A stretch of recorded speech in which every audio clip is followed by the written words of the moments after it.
दूसरी कहानी राधा जी की है। राधा जी आप जानते हैं कृष्ण उनसे बहुत प्रेम करते थे, वो कृष्ण से प्रेम करती थी। उनका विवाह नहीं हो पाया, अलग बात है, लेकिन हमारी परंपरा में प्रेम का जो पराकाष्ठा है ना, प्रेम का चरम, वो तो कृष्ण राधा का है। मतलब राधा कृष्ण का प्रेम एक खास किस्म का प्रेम है, जहाँ विवाह के बंधन के न होने पर भी प्रेम का चरम रूप होता है। राम और सीता का प्रेम गार्हस्थ्यिक प्रेम का चरम रूप है कि पति पत्नी का प्रेम कितना शानदार हो सकता है। वो देखना हो तो राम सीता का प्रेम देखिए, विशेष रूप से तुलसीदास जी के यहाँ देखिए। और वैसे जो प्रेम होता है वो देखना हो तो राधा कृष्ण का प्रेम देखिए। पर इंटरेस्टिंग है, ये सारे जो हमारे धर्म के चरित्र हैं ये समय के साथ चेंज होते गए हैं। राम बदले हैं, कृष्ण बदले हैं, राधा बदली हैं, सब बदले हैं। एक कवि थे सूरदास, भक्ति काल में 16वीं सेंचुरी, आप मोटा मोटा ध्यान में रखिए। कृष्ण को, आपने वो कहानी सुनी होगी, कृष्ण तो अपने घर में थे, कंस को मारने के लिए वो पैदा हुए थे।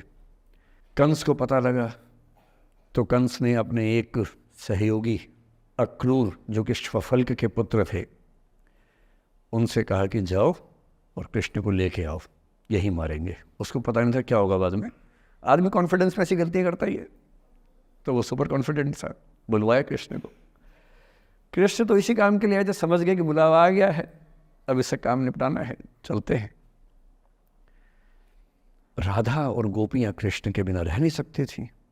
सुपर इमोशनल विमेन, ऐसा मानते हैं कि वो महिलाएं, राधा तो छोटी थी, बाकी महिलाएं गोपियाँ उनसे काफ़ी बड़ी उम्र की थी, इतनी इमोशनल थी कृष्ण को लेकर कि कृष्ण के बिना वो सोच नहीं सकते थे कैसे रहेंगे।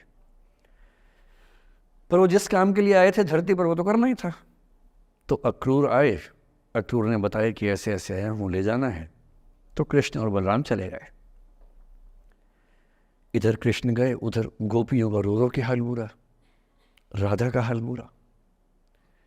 ऐसी दीवानगी आजकल की फिल्मों में आप सोच नहीं सकते, ऐसी दीवानगी थी उस जमाने में उनके बीच में। और जब आदमी का प्रेम हाथ से निकलता तो वो बेचारा कितना कमजोर हो जाता है। राधा जी की हालत सोचिए। सूरदास कह रहे हैं, अति मलिन वृष भानु कुमारी, हरिश्रम जलु अंतर तन भीजे, ता लालच न धुआवती सारी। कि वृष भानु की कुमारी, वृष भानु मतलब राधा के पिता, वृष भानु की बेटी राधा इतनी कमजोर हो गई है, इतनी मलिन हो गई है। हरिश्रम जलु अंतर तन भीजे, कृष्ण के पसीने की कुछ बूंदें उसके ऊपर गिर गई थी, उसकी साड़ी में लगी हुई हैं। ता लालच न धुआवती साड़ी, इस लालच से साड़ी धुलवा नहीं रही है। और जब से कृष्ण गए हैं कपड़े तक नहीं बदलना चाह रही है कि इस कपड़े में मेरे प्रिय की याद है। खाती नहीं है, इतनी कमज़ोर है, हिल नहीं पाती है। एक और कवि हुए, वो तो इतने आगे बढ़ गए, बिहारी नाम के कवि थे। उनकी नायिका तो लगता है कि घड़ी का पेंडुलम है। सांस लेती है तो 4-5 कदम 6-7 कदम पीछे चली जाती है, सांस छोड़ती है तो आगे आ जाती है। सांस की हवा से ऐसा हो रहा है। इत आवत चली जात उत चली 6-7 अखात, चढ़ी हिंडोरे सी रही लगी उसासनी साथ। कि इधर आती है उधर जाती है, 6-7 हाथ इधर 6-7 हाथ उधर, सांस लेती है तो यहाँ, छोड़ती है तो वहाँ, जैसे झूला झूल रही हो। पर ये रीतिकाल के कवि हैं, उनका अलग टेस्ट है, हम सूरदास पे बात कर रहे हैं। राधा इतनी परेशान है। अच्छा, जब आदमी परेशान होता है ना, जब उसका ब्रेकअप टाइप का होता है कि कोई गया है वापस ही नहीं आ रहा, कृष्ण ने कहा था कि बस जा रहा हूँ, काम निपटा के आता हूँ।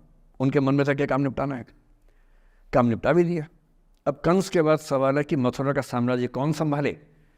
उसको एक स्ट्रक्चर बनाने के लिए कृष्ण को लगा कि मुझे यहाँ रह के सिस्टम को ठीक करना चाहिए, उसके बाद लौटना चाहिए। तो वो रुक गए वहाँ पर, राज्य का काम भी तो करना ही था। पर प्रेमी व्यक्ति को सब समझ नहीं आया, तो फिर लगता कि नहीं मेरे पास आओ, बाकी सब बेकार की बातें हैं, मेरे पास आओ। कृष्ण आ नहीं रहे। यमुना के इधर कृष्ण है, यमुना के इधर गोपियाँ हैं, पर आत्मसम्मान भी तो है। एक आलोचक ने कहा कि नाव में बैठ के चली जाती। आत्मसम्मान होता है प्रेम में कि मैं क्यों जाऊं, बिना बताए क्यों चले गए, बता के जाते। तो राधा वेट करिए। अब राधा के मन में क्या आ रहा है, उनको लग रहा है कि ऐसा तो नहीं कि मैंने ही कुछ गलती कर दी हो। जब कोई व्यक्ति दूर चला जाता है ना, बाकी लोग सोचते हैं कि कहीं मुझसे तो गलती नहीं हो गई। और राधा अपनी एक सहेली से बोल रही गोपी से, मेरे मन इतनी सूल रही, एक दिवस मेरे गृह आए मैं ही मस्ती दही, देखी तिन्हें हों मान कियो सो हरि गुसा गही। पगला सी गई है, बोरा सी गई है। सहेली से क्या बोल रही है, हे सहेली मुझे पता है क्या लग रहा है, मुझे लगता है कि मुझसे ही गलती हुई है। उसने पूछा क्या गलती हुई है? कह रही है कि एक दिन क्या हुआ, कृष्ण भगवान मेरे पास आए थे, मैं उस समय दही मथ रही थी। वो ग्वाला जीवन है ना वहाँ पर, तो वो गोपालन जीवन का काव्य है पूरा। अब वो मुझसे बात करने आए और मैंने उनसे ठीक से बात नहीं की, मैंने मान किया। मान करना मतलब जिसको आपकी भाषा बोलते हैं भाव खाना। मैंने उनसे ठीक से बात नहीं की, मुझे लगता है वो नाराज़ हो गए, इसी नाराज़गी से लौट नहीं रहे। मेरे मन इतनी सूल रही, मेरे मन में कांटा चुभ रहा है।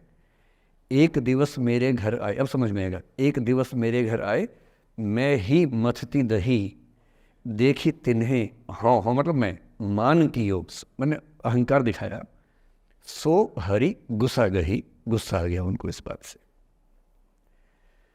सूरदास की राधा मुक्त नहीं हो पा रही, लेट गो नहीं कर पा रही, वो जी नहीं सकती कृष्ण के बिना। पर फिर देखिए 300 साल बाद क्या हुआ। 300 साल बाद कमाल हुआ। 20वीं शताब्दी की शुरुआत में एक और कवि हुए, उनका नाम था अयोध्या सिंह उपाध्याय हरिऔध, हरिऔध के नाम से प्रसिद्ध है। उन्होंने एक पुस्तक लिखी प्रिय प्रवास। प्रिय प्रवास मतलब प्रिय प्रवास पे चला गया है, कृष्ण चले गए हैं मथुरा, अब राधा कैसे जिएगी। 20th सेंचुरी की शुरुआत में फ्रीडम स्ट्रगल शुरू हो चुका है। महिलाएं अभी तक स्वाधीनता आंदोलन का हिस्सा नहीं बनी है, पर अब वो समय आ रहा है कि बनने वाली है। और हरिऔध की राधा ने कमाल कर दिया है। गोपियां पूछती हैं कृष्ण नहीं आ रहे, अब क्या करोगी? ये राधा जी क्या बोल रही हैं, प्यारे जीवें जगहित करें, गेह चाहे ना आवे। मेरे प्रिय खूब जिए, समाज का कल्याण करें, घर बेशक ना आए, कोई दिक्कत नहीं है, मैं चाहती हूँ कि समाज का भला होना चाहिए। ये वो बिंदु है जहाँ राधा यशोधरा बन जाती है, मैथिली शरणगुप्त की यशोधरा। और जो मैं आपको समझाना चाह रहा हूँ उस एग्जाम्पल से वो ये कि हो सकता है कि जिससे आप नाराज़ हो वो किसी बड़े काम की खोज में हो, वो किसी महानता के रास्ते पर हो।